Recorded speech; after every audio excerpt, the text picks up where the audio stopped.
So, first question, thank you, is where and when were you born? We'll start at the beginning.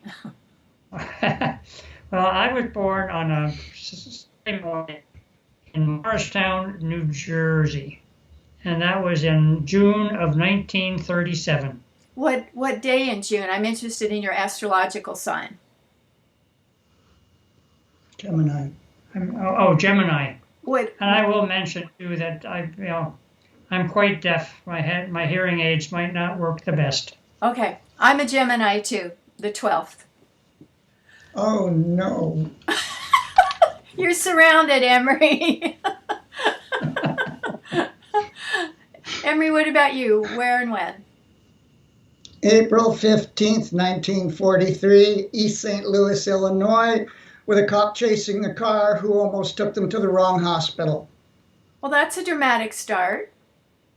But I did win the beautiful baby contest. So. Oh. And so April 15th is Aries. And Yep. do you feel like some people are Aries the ram, some people are Aries the lamb, which Fire. so you identify with that? Yep.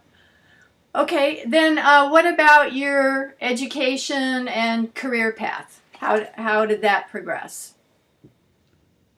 Well, let's see. High school, of course, in Madison, New Jersey. Then I had a year of engineering school at Stevens Institute of Technology in Hoboken, New Jersey, while I was waiting to enter the Naval Academy. Then 4 years at the Naval Academy, and I had 20 years of commissioned service. Retired in 1980 as a commander, 05, and then became a Navy contractor on one project that lasted me 32 years. 32 years on the same project. That was pretty good. And so the Navy has put food on our table for a long, long time. And then what about your PhD from MIT? Where did that fit in? Well, I was first class year, senior year at the academy. We had to run a 6-minute mile, and I ruptured an aneurysm and the cochlear artery. So they said, Robyn, you are not going to go to sea. What do you want to do? I wanted to work for Admiral Rickover. So my first 4 years, I was on Admiral Rickover's staff for nuclear submarines and nuclear surface ships. Then I went to sea, but most of the time, but I was a naval engineer. So naval engineers, for the most part, go to MIT for 3 years of engineering studies and come out with a master's degree and an engineer's degree. McNamara was the Department of Defense at that time. He wanted PhDs. So I passed the test, and I stayed 2 more years and got my doctorate in naval engineering. That's impressive. I've got to say, I can't think of anything as impressive as maybe a PhD from Caltech. I mean, to have a degree from MIT, I take my hat off to you. Well, like I say, it looks good on a magazine subscription. What was there about the family that you grew up in that gave you the oomph to apply to Naval Academy and graduate school? Well, actually, it was pretty simple. We knew I was, fairly smart and intelligent. I was valedictorian of my high school class. My parents had saved enough money for 1 year of college. So I figured I need to find some scholarships. I looked at I looked at Army, I looked at Navy, And, at 17 years old, it came down to, let's see, Army, foxholes and K rations, Navy, a hot bunk and hot food. Warm bunk and hot food. So I applied for the Naval Academy. That's funny. Emery, what about you? I know that you've written a lot of books. Was that how you started as an English major, or what led to your author path? I've been writing since I was 10, but the pile of rejections was pretty big. I did a lot of community colleges with, I guess you'd say, AAs in law enforcement and probably psychology, if I had to say, and then bachelor's in what turned out to be human resource administration from Concordia College in Ann Arbor, but I've never really used that. So that's about it. Oh, as for career, I didn't really have the opportunity to go to college per se at the time because my parents had enough money for one, and my sister was older and called the smart one. When I found out my IQ was 10 points higher than hers, it gave me one hell of a boost of confidence. I think most of my work was at Washtenaw County in Ann Arbor, all in legal, what do they call that? I wrote it down. Corporation Counsel, the Drain Commission, and I forgot what else. Probation. Yes, I did some work with the probation officer. What had you been trained in legal work, or you just picked it up?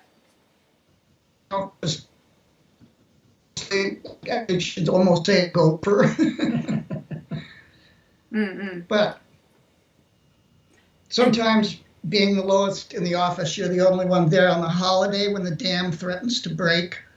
So, handled a few emergencies that probably should have been. Oh, and the bomb caller, the little lady called about a bomb as she was going to bomb our ditch.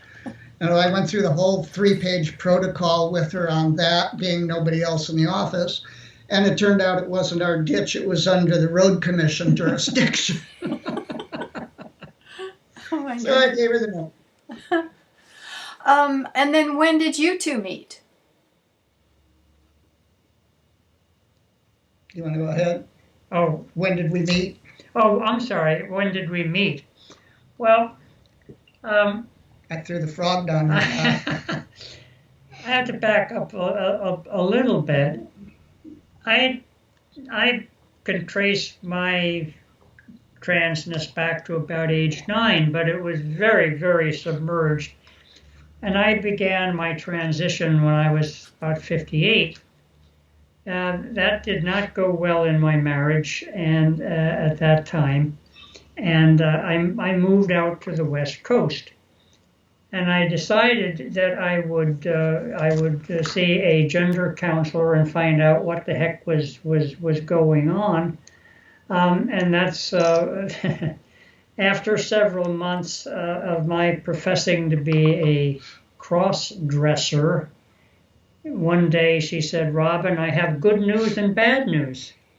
I said, "What's the good news, doctor?" She said, "You're not a cross-dresser." I said, "Oh, good. Maybe I can save this marriage after what's the bad news?"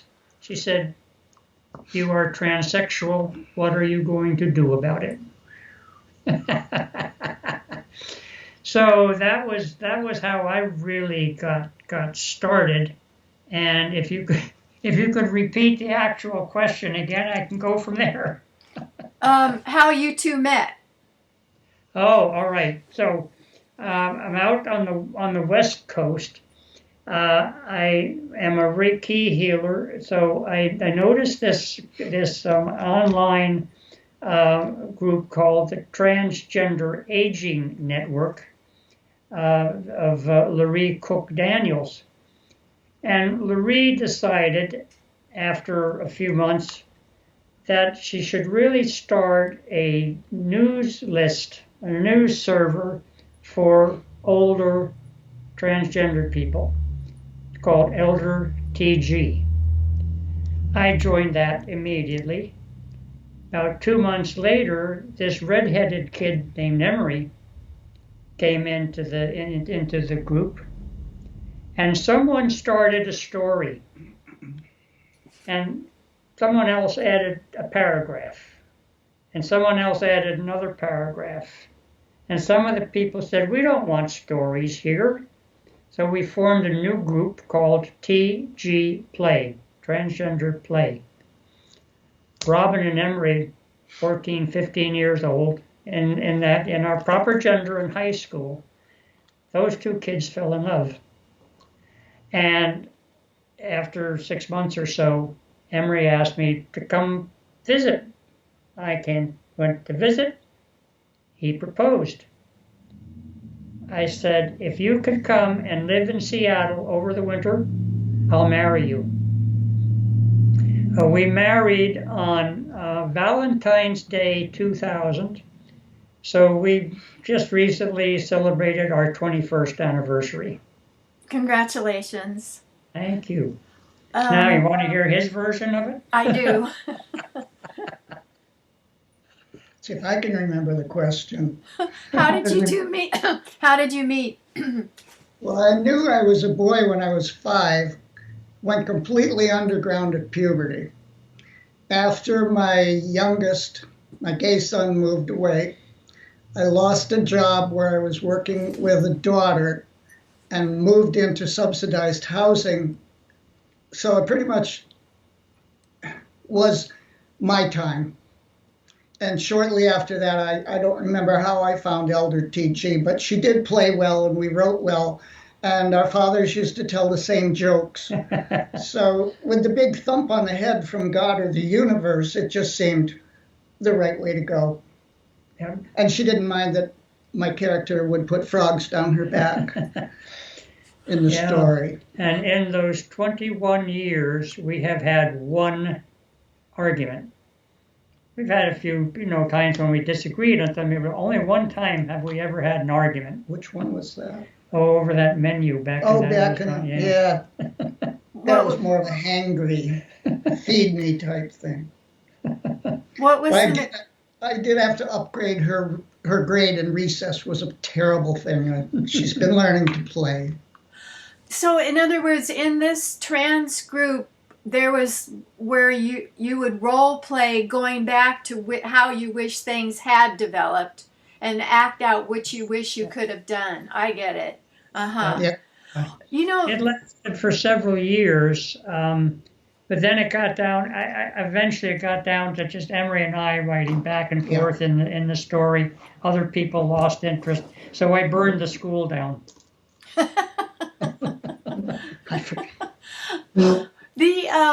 I don't know if you've heard about this, but the University of Virginia School of Perceptual Studies looks at kids with memories of past lives, very specific memories.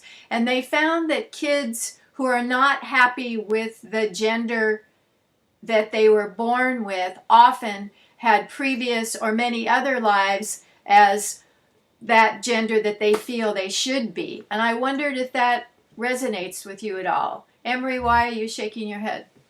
Because I felt like I'd never been a girl before. I didn't get the guidebook. I didn't get the instincts. So I pretty much copied my mother, which could actually be called codependency, but, didn't know. How did you cope all those years of feeling, this is wrong, I had the wrong body, big mistake? How does one cope with that? As bad as our generations were for the lack of knowledge, it was also smarter to just keep quiet so people wouldn't think you were going to the mental house anytime soon. So, did what I was supposed to do for a change. So did you dress girly to kind of try to really get into the role, or how did it? If I'd been a boy, I'd probably have been a gay boy anyway, so there's that bit of a blend. And my gay son, I tell people, taught me everything I know about being a guy. So what are you going to do? So you're basically heterosexuals. I used to be. Right now, I don't know if I'd use the label at all. Except we're both kind of non-practicing. And what I say is that I am a non-practicing bisexual. Before I began my transition, I was clearly heterosexual. Yeah. Had no attraction to men at all. But once I began hormones, estrogen, driving to an appointment one day, I saw this young, garden boy type guy, and I said, "Wow, that's nice." And I slapped myself. I'm driving. I slapped myself. I said, "Robyn, what are you thinking?" And I realized, yeah, I'm attracted to guys now as well. Still primarily women, but one of the nice things for Emery and me, being on the non-practicing side, is we're old. I'm 83. That the flame might be out, the embers are still there, but sex is not the important part of our marriage anymore. Yeah. Mm-hmm. Well, what else do you find is connected to hormones? As you changed your hormones, you could see how your attitudes or behavior or energy level or aggression or whatever it is changed. So I'm wondering what in your experience is the influence of hormones on our attitudes and behaviors, because you know that in a way that nobody else does. Well, it was much more earlier on, I believe. I remember 30, some physical, of course, 30 days after I began estrogen and Progesterone. The blocker. The T blocker. I can't think of the name right offhand. I turned over in bed one morning and went, ouch! The breasts were beginning to grow. So that was a banner day. I found that I could cry. I had always been kind of teary in sad movies, but I found my emotions had changed to the point where I could actually cry. That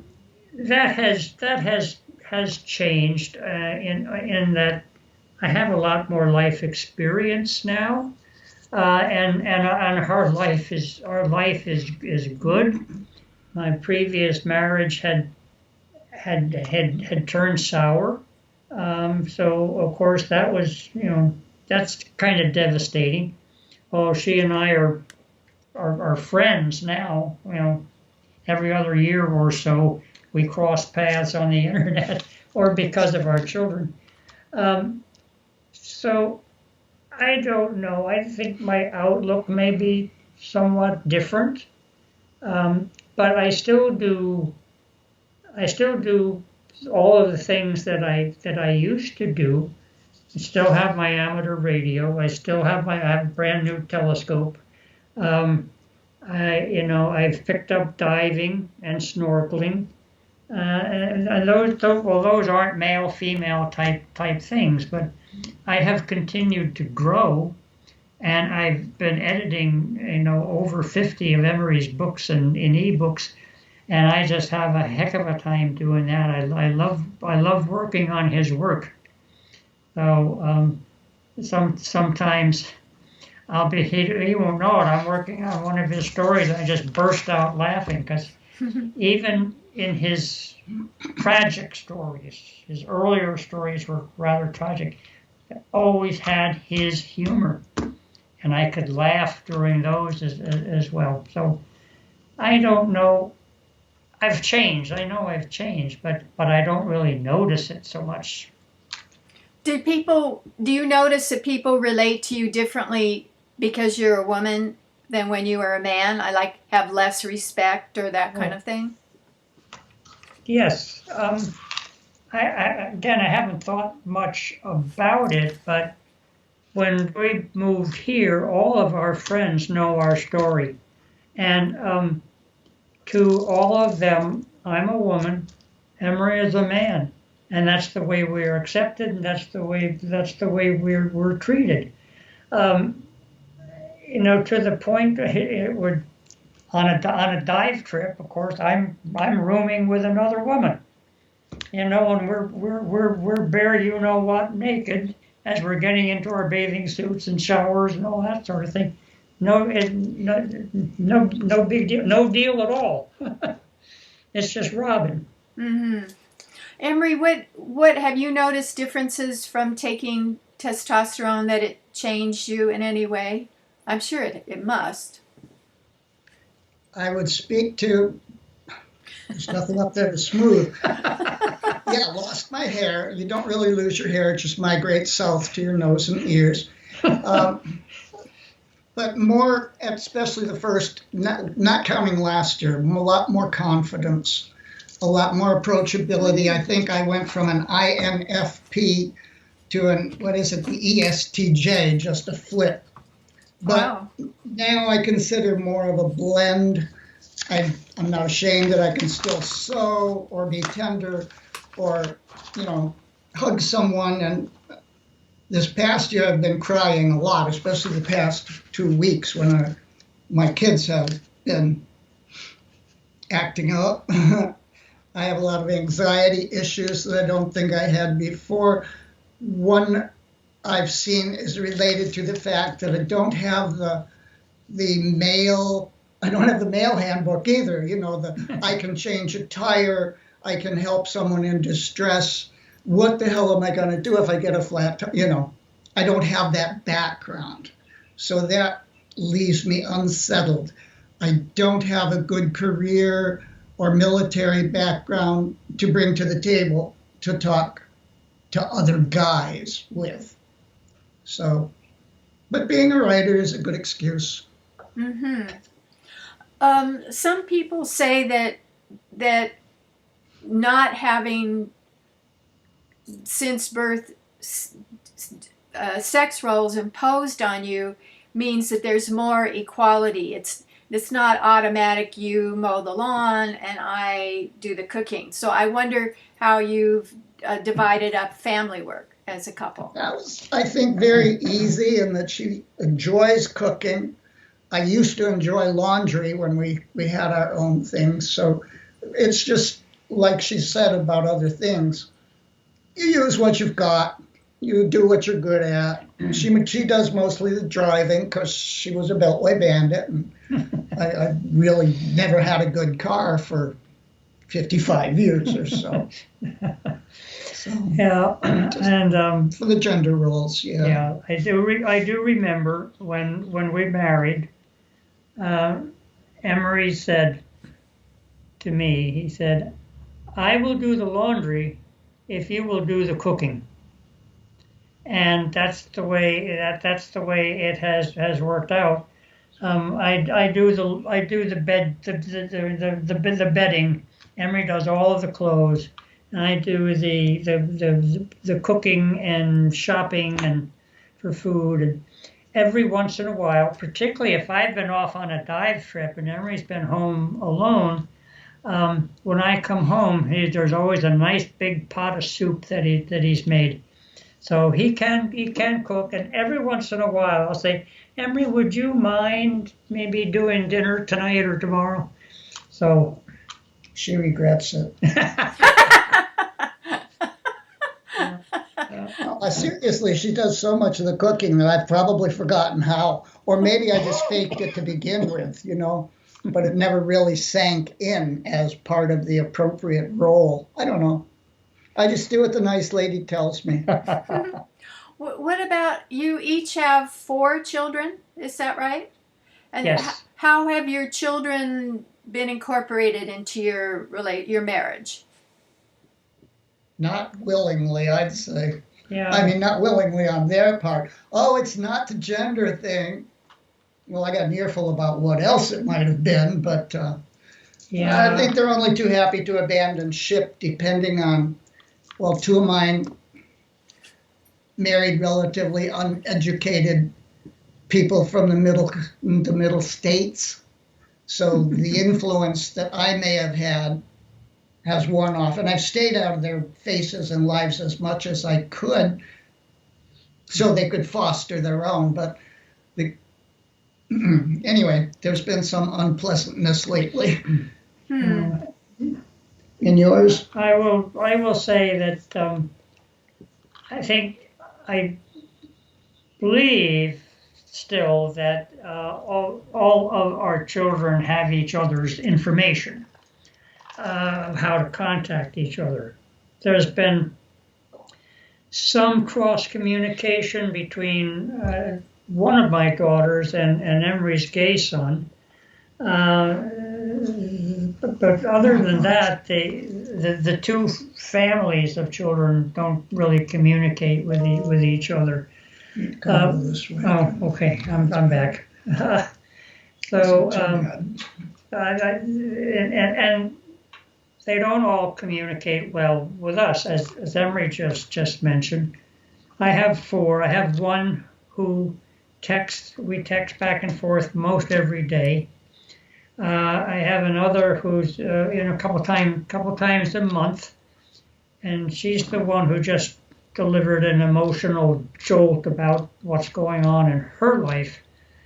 And then my baby, my youngest, is she will reply to a text. That's about it. And my number one child has been more or less estranged since 30 or 40 years ago. They have an awful lot of their other parent in them. Yes, that child certainly does have a lot of my first wife in her. But anyway, so things are, they're kind of okay, but not great. Certainly not across the board. Do they want to come and visit you in Maui and take advantage of having a place to stay? Well, Emery's gay son has been here a few times. My number 3 daughter, unmarried and a single mom, she's been here, I think, twice with her little boy. My number 2 daughter just said a couple of days ago, as we were texting, that she still plans to bring the family over for a reunion.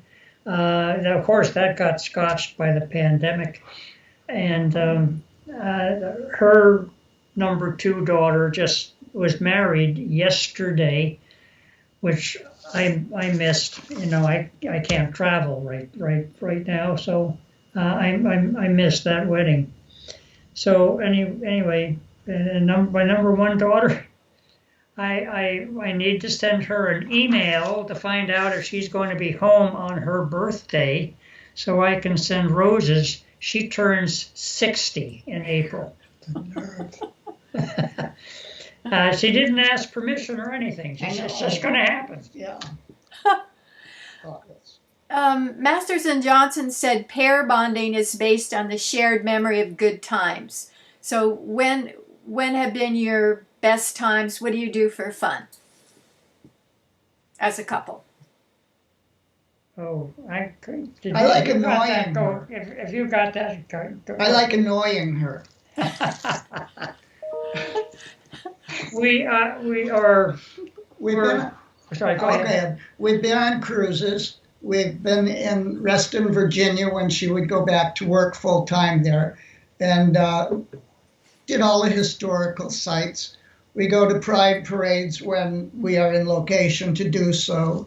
And like any other couple of old timers, we go out to Subway to Subway and Starbucks. Yeah. And type away on our computers back to back and email each other.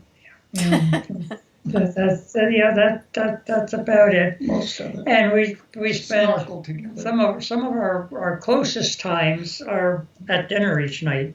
You know, when we're sitting 2 or 3 feet apart from each other and talk about the day and what our plans are for the next day. And we have not been going out together as much with the pandemic. Absolutely. Other than snorkeling. I mean, we couldn't go to the few restaurants that cater to the food we can eat. So it's been a lot of time spent home together, and just was kind of quiet and on the computers a lot. Mm. Some people say that at least our first marriage is shaped by our parents' relationship and what we saw growing up. So I wondered how your first marriages are like or different from your parents' marriages. Well, I didn't notice a lot about my parents' marriage, other than they didn't seem close to each other. They went to work. They came home. My mother cooked dinner. I'd do my homework, or we'd watch a little television, and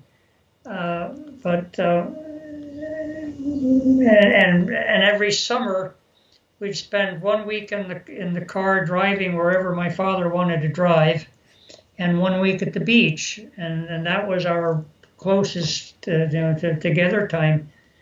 And once I graduated from the academy and was married and then had my own children, and then my dad passed away, and my mother had some real mental problems, so the relationship was not good after that, caretaking that she did not appreciate. Like that. Mm. Well, would you say that your first marriage was like your parents in that it wasn't close, or why did you pick? What attracted you to your first wife? That's a very, very good question. I think part of it was well, she was a blind date. We didn't have much contact with women at the academy, and along the way, I asked her to marry me, and we did. And the marriage was not. After the first couple of years, it wasn't close. And I have since found in my second marriage that's where I learned how to be a husband. In the first marriage, I didn't have a clue. It was just here. I'm here. I'm me. Feed me, and let's have a little sex. Let's have kids. Oh, look, I love my kids. And I don't think it was. I don't think it had the base that it should have had. How long did that first marriage last? First marriage was 13 years. Second marriage was 26 years. That means that Emery and I go for 52. But we'll be pretty old by then. Yeah. What happened with the second marriage? One day, it was a Sunday, and she was making pancakes, and I came up, and Robyn bubbled out, and I said, I'm a cross-dresser, and she said, not my husband, and that was basically it. We stayed together for another year and a half or so until I retired and moved out to the West Coast. And we remained married until it was time for me to marry Emery. And I did that so that she could maintain her military dependence, health care, and commissary, and whatnot. And then we had a very amicable divorce, and have seen each other, like I say, every year and a half or 2 years, and text occasionally, maybe once a year or so around her birthday. And did you cross-dress during that first and second marriage just by yourself? It wasn't even that. I had a lingerie stash. I didn't even consider it as being cross-dressing or anything. I like lingerie, and I had some, and I'd stash it away somewhere. And if friend wife was off visiting parents or doing something else, I might wear some lingerie. So that was, I guess, that's why I said, well, I must be when Robyn really bubbled over, I must be a cross-dresser. Of course, it turned out I was wrong. It was a phase, but it led to better things. Mm. Oh, thank you so much. Isn't she sweet? That's true. Emery, what about your first and second marriages in relation to your parents? Well, the first one, since my sister was the college bound, and I basically felt kind of shoved to get married, so the first one that came along was it. It was less verbally and emotionally abusive than my cold, distant Welsh father. So it seemed like a step up, and somehow or other I got, pregnant before marriage and marriage versus pregnant. I kind of got those a little mixed up because what the hell did I care about my female body, really? It was quite fun after we got divorced to tell him that I was now male. I enjoyed that. But my outlets for me at that time was only in my writing. In every time I go lie down or do some daydreaming, pretending, and in my dreaming, always as male, except for one time I dreamed I was a little black girl in a blue dress crying in a hallway. But anyway, Mr. Number One was the president of the Sexual Freedom League in the Detroit area. And it got to the point, probably around the time we first started hearing about AIDS, that I just said, enough's enough, me or everybody else. So obviously he chose the other ones. And I won't say why in particular. But and Bill and I had the gay son. Bill was a former Navy SEAL, UDT, and in Korea. Died before finding out he had a gay son, but I never knew gay sons would be so leather and masculine anyway, so I doubt it would have been an issue. So he passed. Basically, the second one was an alcoholic. So when I went to Al-Anon for a long enough time, things got too unsettled for him, and he just kind of fell by the wayside. And my son and I moved into my sister's basement, which was a whole nother story, of course. But that's about it. And then I upgraded my taste in men and married a woman. So if you were using labels, would you say that you were homosexual in your spirit with husbands 1 and 2 because you were really a man? No, it was too buried, and if I'd been my true self at that time, I wouldn't have had anything to do with either of them. Right. But you weren't attracted to women? Not at all. Although there were a couple of lesbians who were very attracted to me. I didn't clue on at the time. Uh-huh. I guess I'm one of them. I caught him. She just took the first one that asked her. So if you were giving advice to a young person who's questioning, hey, they said I'm a boy, but I don't really feel like a boy, I feel like a girl, or vice versa. What advice would you give them about how to explore that doubt? Well, some of it would depend on the age. If this were a 4 or 5 year old, 6 year old child, um, I would be very, very hesitant to say anything because you know you can get into a lot of trouble if you're dealing with a minor. Um, I do work with teenage kids to a point. Um, I belong to Susan's Place. It's www.susans.org. And it's a forum. It's a chat site.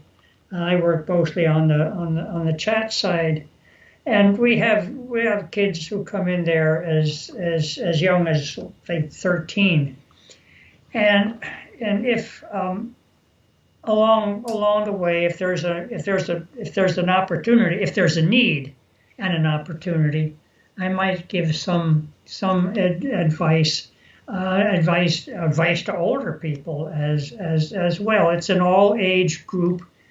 It is very well policed. I'm one of the police girls, one of the moderators. And if anyone comes in and starts doing any of the sex stuff or looking for sex or things, bam, we get rid of them immediately. So it's a safe place, and I'm amazed at how little transgender talk there is on it. It's mostly kids and older people, just chatting about their day.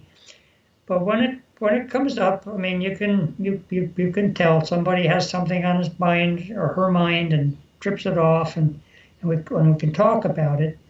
And we have a couple of different chat rooms, so you can pull somebody off to the side and have a one-on-one or one-on 2 or 3. So I do not have any degrees or training in social work, but I do have a little experience in it over these 20-25 years. I read that around a third of American teens are LGBTQI. Do you think that's like a fad, or people just couldn't even think about it before? Or why do you think maybe a third of kids are questioning their sexual orientation? I'd say both, a bit of a fad, a trend rather. The time has come. Many areas it's safe to explore. Maybe not every one of them will do more than just wonder about themselves, but it's just that it's safer. There's more information available. And one of the things that we have to be careful with, and I just noticed in how you framed that question, because you said LGBTQI and then sexual orientation. It's not all sexual orientation. Okay, transgender sexual orientation is whom you want to love, whom you want to sleep with.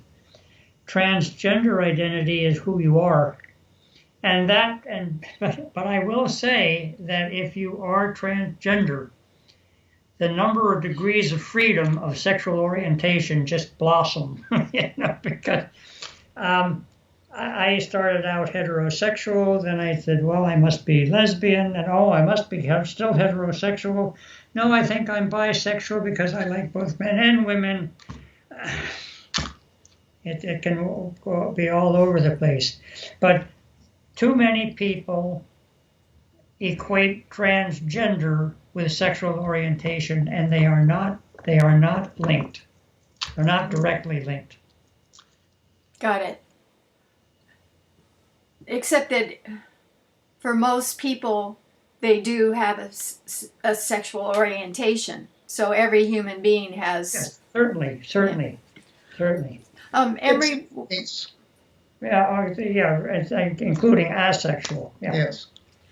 Emery, what advice would you give to, like, you? I think you said you were 10 roughly when you realized, whoa, I'm a boy in a girl's body. What's up? What advice would you give to a young person? Follow through on it. Tell a trusted adult, and make sure you have a plan B in case things go south.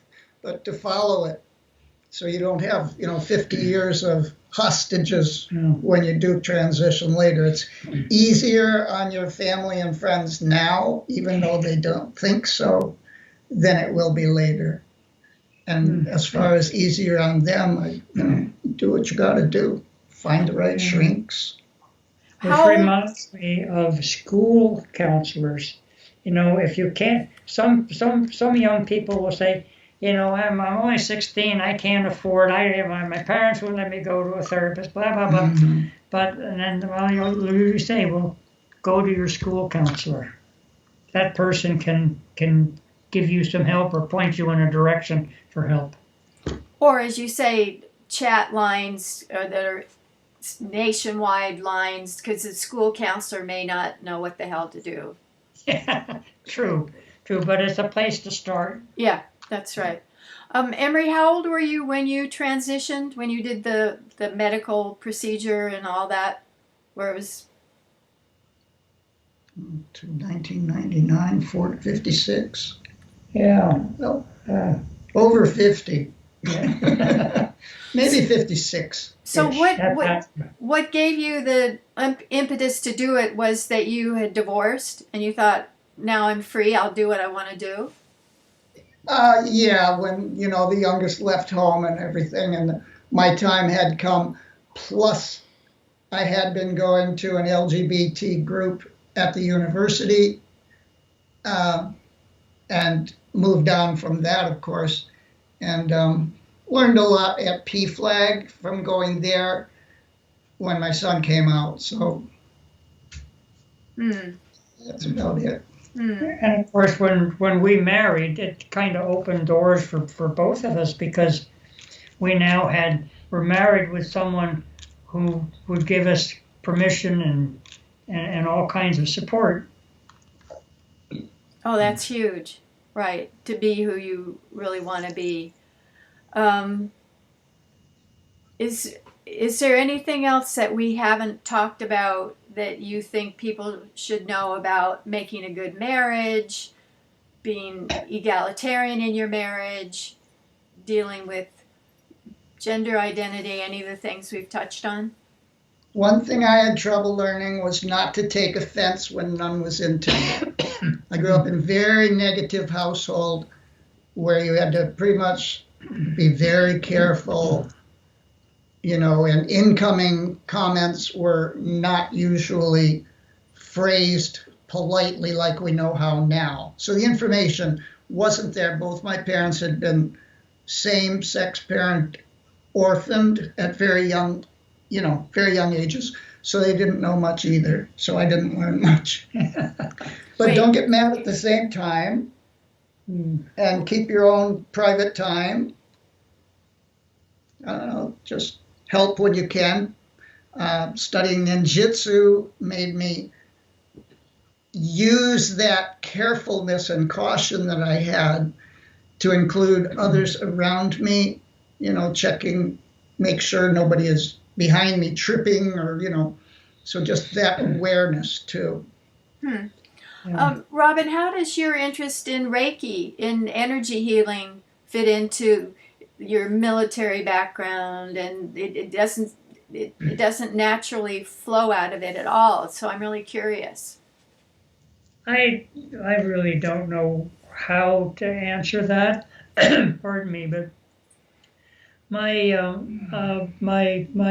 ex had a friend who was a Reiki teacher, and she was attuned to Reiki 1, and she gave me some healing. I had my elbow hurt or so, and boy, I could just feel that energy.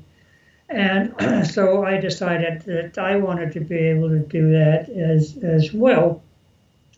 I've never found any disconnect between Reiki and all the work that I have done in it, and it's a lot. With my military background, or back then my military, or by that time I guess my military contractor background, just do kind of separate things. But I do often, when I see, on Facebook in particular, if someone's hurting or ill, I will give them the link to the Distant Healing Network, and suggest. I never say do this. I suggest you might consider asking for some energy, healing energy. 2 weeks after I was attuned to Reiki 2, which is the mental emotional part, a gentleman from Canada contacted me and said, I just started a healing network on my church website, and it's taking off, and I need help. Would you be willing to be one of the healers? So I was member number 3 of the Distant Healing Network. I have held every management position, including DHN manager, at least once, some 2 or 3 times. And I'm coming up on my 25th anniversary with the Distant Healing Network. So it has been a large part of my life, and it's a 7-day-a-week, with the positions I hold now, it's 7 days a week. So anybody could find the Distant Healing Network and say, I'm depressed, I'd like you to help me feel better. That's exactly. We get about 5,600, 5,700 requests a year. And I personally, I'm a case manager. I have 6 groups that work for me, and I have my own group. And I'm an immediate response team healer. I probably handle about 80 healing requests a week. And as each one passes through my hands to go to one of my group or my group leaders, of course, I give Reiki to that person as well. It's an everyday thing. Do you mostly, when you're doing the healing, send the symbols? I don't. I use the shokure symbol. The other symbols I found and learned that you don't need. They are to help you concentrate and focus when you're beginning. So shokure turns it on. Remember all of the symbols now. Hancha Zasho Yen Daikyo Myo. Yeah. So the thinking is that shokure turns it on, and that's all you need is to turn it on. Mm-hmm, mm-hmm. I take it you have a Reiki background as well? Yeah. I do clairvoyant and healing work too. So you, like, someone says I'm depressed, so you think their name and you think shokure to turn it on, and then you send them the intention of feeling uplifted. Yes, and of course I have their message, I have their request, so I know what it is they are asking for, and a lot of depression nowadays because of the pandemic. Right. And there's one woman in Finland who I just get a kick out of. She sends healing requests every week, and in English, but her English is so convoluted. I'm thinking, what is she getting at this time? Oh, okay, now I.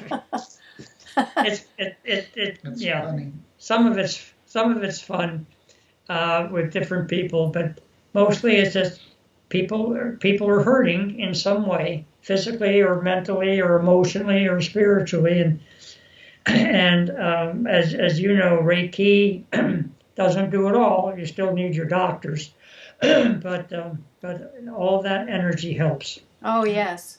Emery, what's your feeling about that? Do you have a spiritual bent as well, or not your thing? As an Episcopalian, it's, in my opinion, pretty common to be willing and probably able to heal, but usually in private. And Emery is Reiki 2. Reiki number 2. Right. Especially with the two of us. So Number two. do you give each other healings? Yes, yeah, yeah. Well, that's nice. That's great to live with a Reiki master. That's I have super. to keep her. I have to keep her healthy because otherwise I'd have to fix my own dinner. Okay, that's my last question is how do you stay so vital at 80 and late 70s? What's your longevity technique? Waking up on the right side of the grass every morning. No, you want to live to be 120. Remember? Well, that's true. Having read a lot of Deepak Chopra, I am shooting for 120. And I look and I see someone who has died at 99. I say, too young, too young. So young. Emery, what about you? What are your longevity techniques? Probably just sheer stubbornness. And He's Welsh. that's right, Dower Welsh, and I can't sing worth shit. Forgot what I was going to say. Sorry. Typical. Yeah, no. Longevity.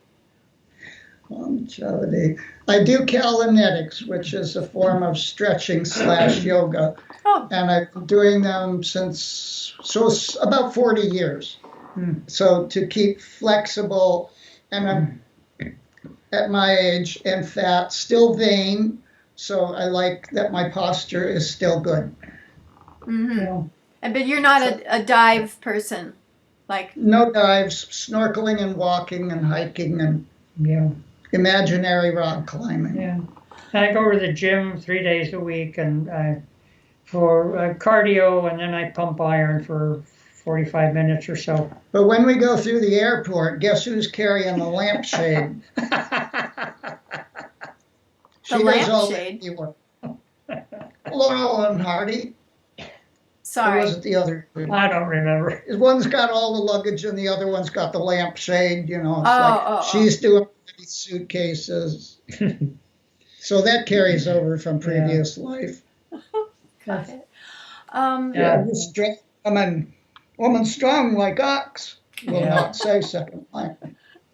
It's good. What I have noticed though is lugging the wet dive gear back into the house is a lot harder than lugging the dry dive gear out to the car. Yeah, right.